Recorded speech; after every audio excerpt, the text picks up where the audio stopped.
When people search for a crypto investment, be they beginners or have invested in the past, the first thing they have in mind is how to get rich overnight.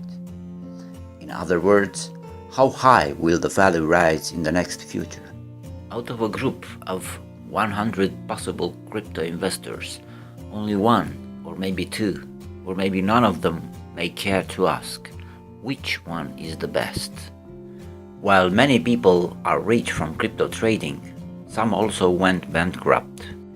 But generally, the market is bullish, and we'd like to think that it will keep bullish for many years to come. Lots of new traders or investors are looking for the next big thing. There are over 1.7 thousand cryptocurrencies available today based on CoinMarketCap. However, many of those 1.7 thousand coins or tokens are actually scam, worthless, or outright dead without any development. Since you are a newcomer, let's look at the facts, which no one can fight against. If you've been doing research on cryptocurrencies, ICOs, and altcoins, you've probably run into the words proof of work and proof of stake. Well, what is that all about? We're about to break it down for you right now. Proof of work is all about trust, or actually absence of trust. Because of blockchain technology, you don't have to trust anyone. Okay, let's do a quick recap on the blockchain. Your Visa, MasterCard, bank transactions are centralized systems, meaning you must trust one company or entity because they have all of the history of your transactions, your centralized ledger. When a transaction goes through a centralized ledger, it is verified by the central server. Because of double entry systems, if you have $100 in your bank account, you can't send 200. This is because the central server has your transaction history and knows exactly how much you have. With the blockchain, everything is decentralized, meaning you don't have to trust anyone. And everyone has a copy of all transactions, the decentralized ledger. When a transaction goes through a decentralized ledger, it must be verified by the network, also called distributed consensus. However, your transaction lives with all the other transactions happening in real time in something called a block. But all transactions on the block must be verified through something called mining. Now, we're getting into proof of work. A transaction cannot be verified all willy-nilly and right away. It needs to be solved. What does that mean? Imagine each transaction as a cryptographic puzzle piece, and thousands upon thousands of transactional puzzle pieces come together to form a block. This entire block needs to be solved. The process of solving that puzzle, or solving the block, is called mining.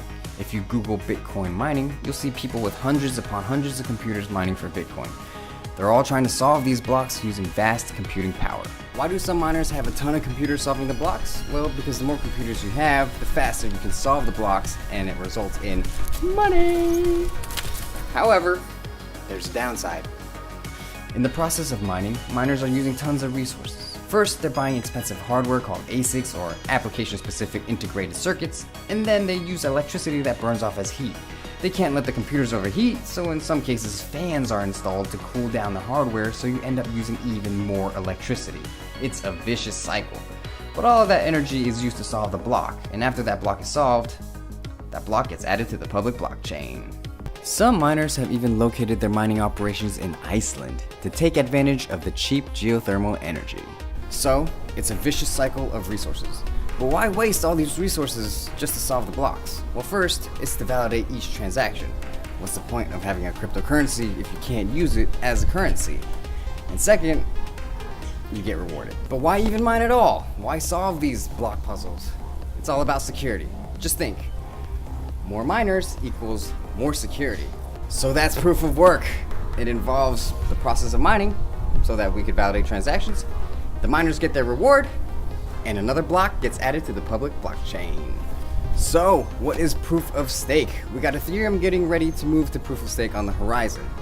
What is it? One thing. Wealth. Let me explain. In proof of stake, miners are instead called validators. There is a block that needs to be generated, and there are 4 validators. Each validator deposits their money to the blockchain to get the opportunity to validate or sign a block. Validator 1 has the most money. He takes up 38% of the block. Validator 2 has a 25% stake. Validator 3 has 21%. and validator 4 has 16%. With mining, the chances you had of solving the block was dependent on the hardware that you have. But in proof of stake, the bigger your stake, the bigger the chance you have of solving the block. So, if you're validator 1, you have a 38% chance of solving the block. After some random calculations, validator 1 with the largest stake wins and gets to sign the block. Validator 1 is rewarded not with new coinage, but with transaction fees. So that's proof of stake. It's dependent on how much you're willing to stake to solve the block. Now, is proof of stake better? Well, let's take a look at these 4 facts. Number 1, proof of stake is actually a lot more environmentally friendly than mining. With proof of work, all the hardware that you're using to compute and mine actually burns up a lot of energy. While proof of work requires miners to effectively burn computational power on useless calculations to secure the network, proof of stake effectively stimulates the burning, so no real-world energy or resources are ever actually wasted. Number 2, with proof of work, new coins can only be generated by solving blocks. And for Bitcoin, the coin supply maxes out at 21 million, which is supposed to happen 100 years from now. Number 3, proof of stake discourages centralized cartels. Right now, Bitcoin has a lot of mining cartel problems, which is causing the hard fork, soft fork crisis. If you go to blockchain.info/pools, as of today, you will see that the top 10 mining pools control 83.1% of the Bitcoin mining power. And out of the 10 mining pools, 8 of them are located in China. That's my people. But there are way too many mining cartels that have too much power. Proof of stake would prevent that. And number 4, proof of stake makes a 51% attack virtually impossible. And what is a 51% attack? Here's a quick rundown. Let's say that there are 100 nodes in a network. In a 51% attack, a bad actor must control 51% of the network to implement an attack or hard fork the blockchain so that it benefits him. However, with proof of work mining, this is done by having more raw computing power than 51% of the entire network. That's a very large energy expense. With proof of stake, a validator would have to control at least 51% of all of the digital currency in existence, which would make it very expensive. Going back to how the rich get richer. The idea is that the validator with a large stake can A, contribute to the security of the cryptocurrency, and B, will not endanger his large stake by manipulating the blockchain. By doing so, he will devalue his stake or even lose it altogether. And this all leads back to making proof of stake much more secure and much more stable. So the difference between proof of work and proof of stake are quite significant. Proof of stake doesn't let everyone mine for new blocks and therefore uses considerably less energy. It's also more decentralized. How is that? Well, in proof of work, we have something called mining pools. Those are people who are teaming up to increase their chances of mining a new block and thus collecting a reward. However, these pools now control large portions of the Bitcoin blockchain.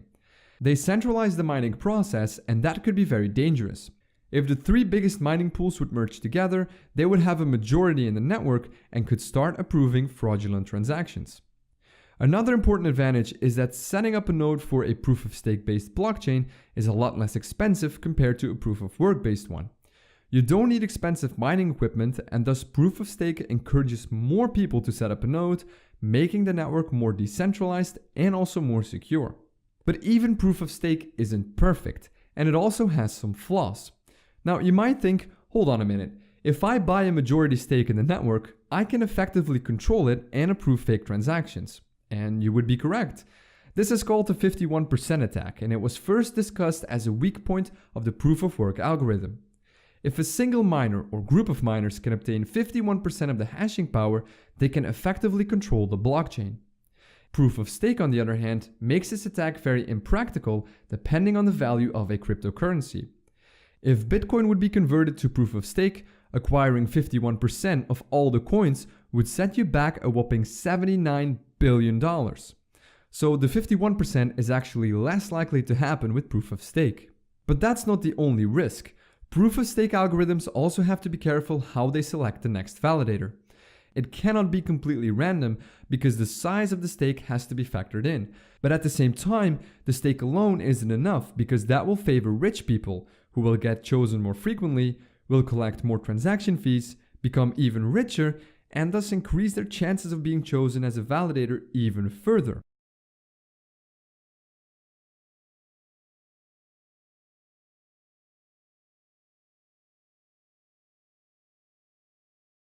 VirtacoinPlus new Bitcoin talk announcement was published on April the 2nd, 2017 following the closure of the old one by the Verticoin community. The original Verticoin chain was known with the ticker VTA, was launched by an unknown person who immediately abandoned the project after launch back in July 2014. The original Verticoin chain had lots of errors. Attempts to fix such errors was unsuccessful, and moving to a new and clean chain made more sense. Verticoin community holders have taken its fate in its own hands. Back in March 2017, there was a swap from VTA to XVP following the move to a new chain with the name VirtacoinPlus and XVP ticker. Holders of the old Verticoin who embraced the idea of swap their old coins to XVP at a ratio of 1,000 VTAs to 1 XVP. The new chain is using XVP ticker. X represent the X algorithm family, V represent Verticoin, the original, P represent plus. The new chain is based upon X11 algorithms for proof of work with added the proof of stake functionality. Therefore, P comes from a big plus in technical updates to the new era of cryptocurrencies. Currently, we can trade XVP on TradeSachi, Nitbex, ByteBTC, and Nova Exchange platforms. XVP is one of the few cryptocurrencies who utilize hybrid systems which balance between proof of work and proof of stakes to achieve distributed consensus. It means that people can choose whether they want to mine XVP proof of work or staking it by letting their wallet unlock and act as a node proof of stake.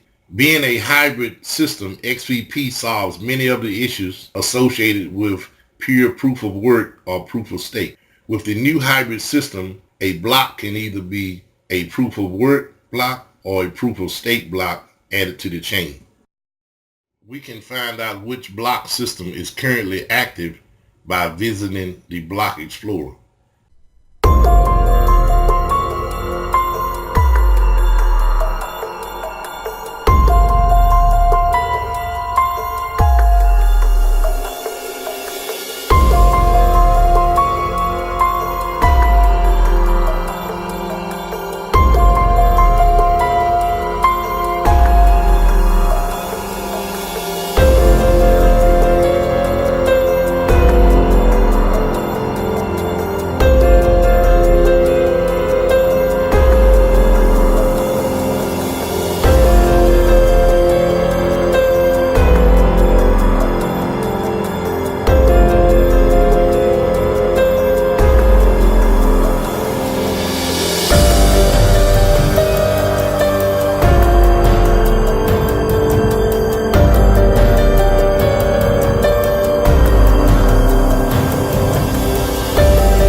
When the current block is from proof of work, staking is automatically deactivated.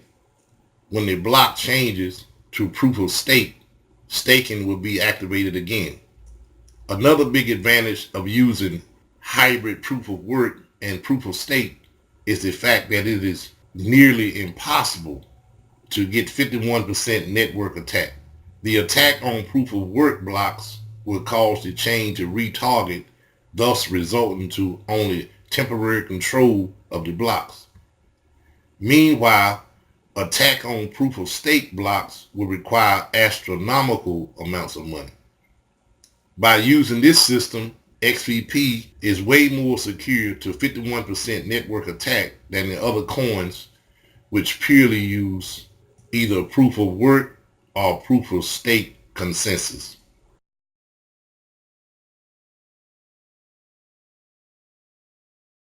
Security. The algorithm uses 11 hashing functions from the Blake algorithm to the KeyCat algorithm, which provide huge security needed for coins that do so well for CPUs. Effectiveness.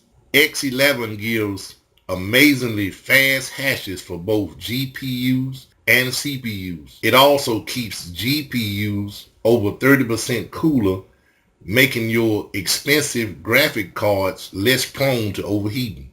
The reason graphic cards don't require as much processing power in order to mine XVP.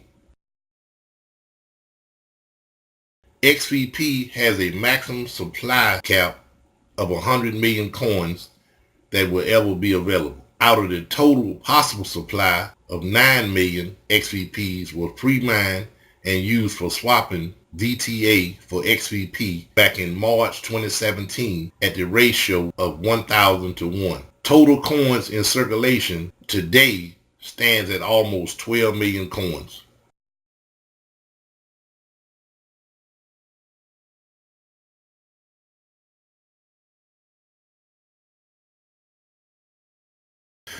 In short, we the people here at XVP seek out long and short-term investors who understand that Rome was not built in one day. We believe XVP is a hidden gem, a diamond in the rough. Our main goal is to bring this gem to the masses. We are very optimistic here at XVP. We know that sooner or later the masses will discover this gem and migrate to this system.